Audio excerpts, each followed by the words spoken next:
Les 400 jours des otages, 400 jours qu'ils ont été enlevés par le Hamas. Il y avait un rassemblement en place du Palais Royal à Paris cet après-midi. Des centaines de personnes étaient présentes, dont le père d'un des otages.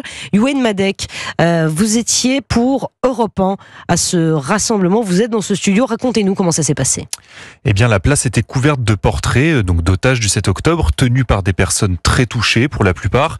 Il y a eu des chants, des slogans appelant à la libération et surtout un long décompte, puisque les organisateurs se sont passés une à une les 400 affiches noires qui représentaient les 400 jours de captivité des otages, explique Jean-David Icheï, président de l'association Tous 7 octobre. Ça paraît interminable, ne serait-ce que de faire défiler 400 affiches, et pourtant les otages, ça fait 400 jours qu'ils sont là-bas. Cette mobilisation internationale, puisqu'elle a lieu à Paris, mais elle a lieu aussi dans le monde entier, elle permet de mettre la pression sur les dirigeants, mais surtout, en tout cas, ce sur quoi on a une garantie, c'est qu'elle aide les familles d'otages à tenir le coup, et rien que ça, c'est quelque chose de fondamental.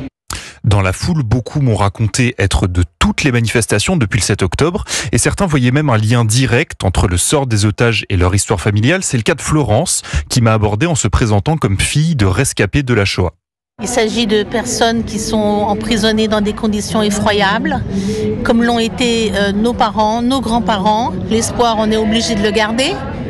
Mes grands-parents ont espéré le retour de leurs enfants qui ne sont jamais rentrés de déportation. Donc l'espoir, ça reste quelque chose d'humain. On est obligé d'espérer. Ceci dit, c'est quand même très très difficile. Et malgré les doutes, tous ceux à qui je l'ai parlé me l'ont affirmé.